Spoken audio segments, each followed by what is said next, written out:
All right, this is example 19 from section 7.5. Okay, so we have a particular probability distribution of a discrete random variable u, and then it is defined to us as the following. So you may refer to your textbooks as you're watching this video. Okay, so let me just write down the question. Okay, so this is our discrete random variable u, and then we have the probability distribution. Again, if you refer to our previous videos and what I said the other class, this is just our standard notation. You start with the variable that you're defining equals the lowercase of that variable. And then we're given a function or a rule, so k, and then you have u minus 3 and 8 minus u. Now we're also told that u is going to be an element of the numbers between 4 to 7. Okay, meaning u can only take on these values. Okay, so for letter A, find the value of k. Okay, and hence draw the table of the probability distribution of u. Well, first of all, we can draw a table, okay, which is what we've been doing in the previous examples. Okay, you're beginning with the lowercase u. That's your first row because it's this value, or it's this variable that you will be replacing with numbers. Okay, and then here it's just again the notation that we will follow. Okay, now because I'm only looking at numbers 4 to 7, the only allowable values for u will be 4, 5, 6, or 7. Okay, so create a table of some sort, and then what will I put here? Well, all I need to do really is substitute 4 into this function rather. Okay, so if I do that, and I'll do it on the side, okay, k will remain as k, u, okay, gets replaced with a 4 for this one. All right, and then here, I just rewrote this function, but I substituted u with the value 4 for this particular cell that I need to fill out. Now, simplifying further, this will be 1, and then this will be 4, but I know that 1 times 4 is 4, so this is k 4, or of course, I would want to rewrite that as 4k, and hence I'll put 4k here. Okay, we haven't yet solved for k. Okay, but we're just trying to simplify this and fill out the table using the function that's given to me. And then I'll do the same thing for 5, 6, and 7, and then you can verify on your own. You should get 6k here, 6k here as well, and then 4k for this value. Again, if you want to figure out how did I get these, just repeat this process, but instead of using 4, use 5, 6, or 7 accordingly. Okay, so what do I do now? Well, recall in the previous example that I said, how do you check whether what you've done more or less is correct? You always equate it to 1. So we're going to use a similar idea here. We're going to focus on these expressions. We're going to add them all, equate it to 1 so that we can solve for k. So doing that, I'll have 4k plus 6k plus 6k plus 4k. Okay, 4 plus 6 is 10, plus 6 is 16, plus 4 is 20. So this gives me a total of 20k, but all of this should equal 1. Okay, and working with this equation, I divide both sides by 20. I should get that k equals 1 over 20. Okay, and so that's my value for k. So can I continue to re-express this table now that I know value for k? I can. All right, so for letter A, the first part of the question is just find the value of k, so that's this over here, and then we're asked to draw the table of probability values. So this one isn't actually our final table of probability values because we need to have an actual value that is replace k with the solved value for k, if that makes sense. Okay, so what that means is I'm just going to redraw my table. Okay, and then again, this is just u equals u.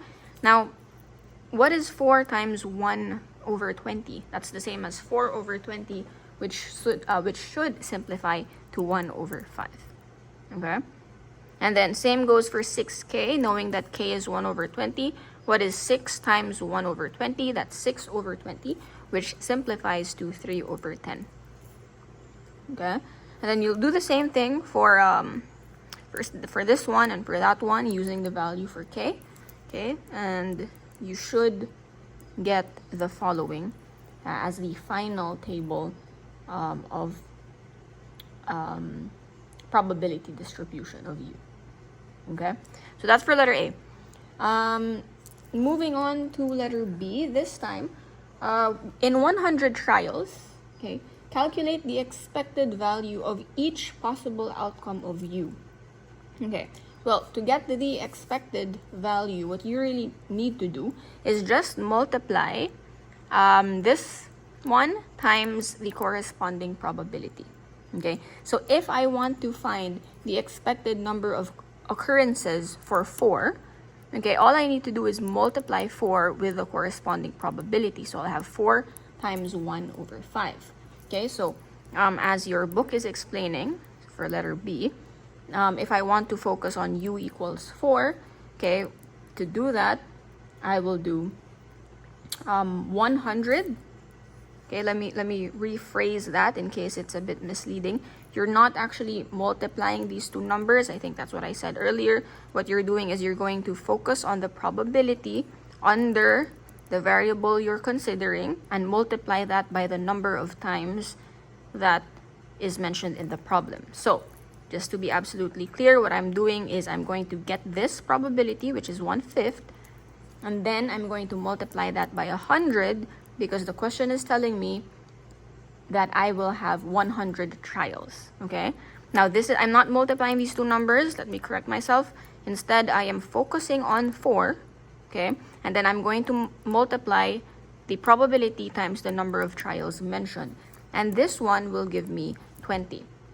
Okay, now I'm not just going to stop at this point. In case you're wondering, why did you just do 4? You'll actually do the same thing for all of the variables or all of the values for 5, 6, and 7. All right, and if you do that, so here this will be 3 over 10 times 100. I should get 5 here. Okay, and then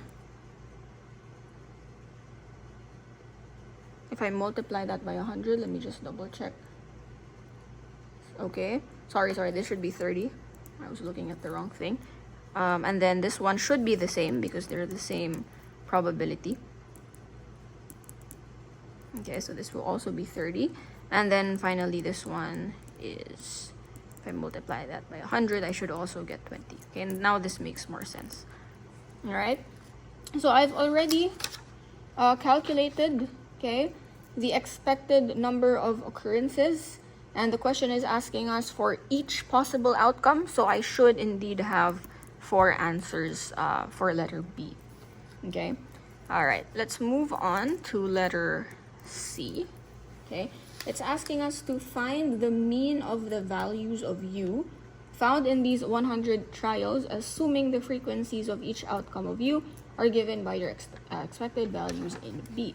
Okay, well, because we have the numbers, the elements, okay, the values you can take, I've also calculated my expected values for each one. I can, okay, and the book goes ahead and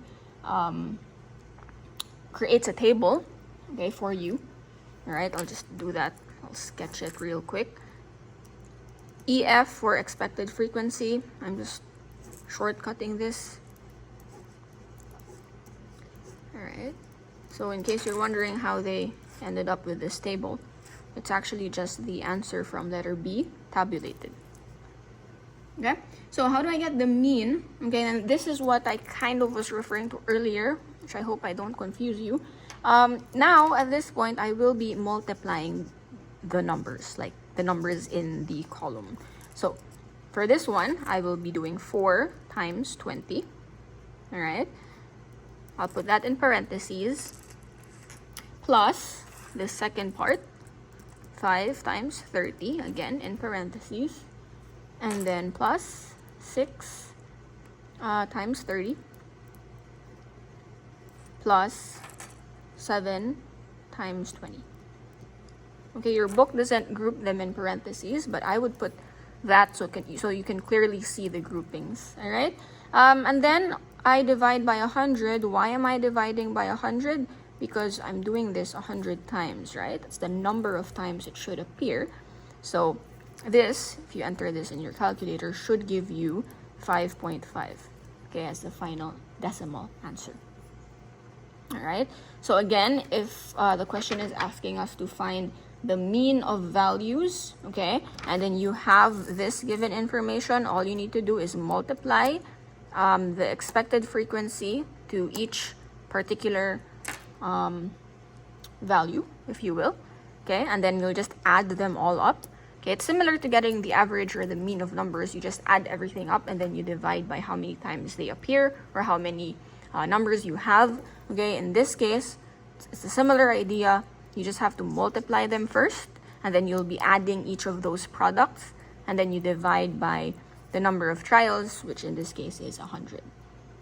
And then letter D, I believe, is just asking us to interpret what 5.5 means. And then if you read what's mentioned in your book, it's not a number in the domain of the probability. What that means is, this is my domain, all right? I should only be getting 4, 5, 6, or 7 strictly. 5.5 does not, it's not an actual number in the allowable set of values. However, it still does model a central value of U. Okay, 5.5 is indeed in the middle. Okay, that would be the median, in fact, of my values. So it tells us something. It doesn't lie in the domain of values, but the fact that it's in the middle gives us some sort of information that the central value, should I do this 100 times, will lie in that part, if that makes sense. All right, so I'll discuss example 20 in the next video.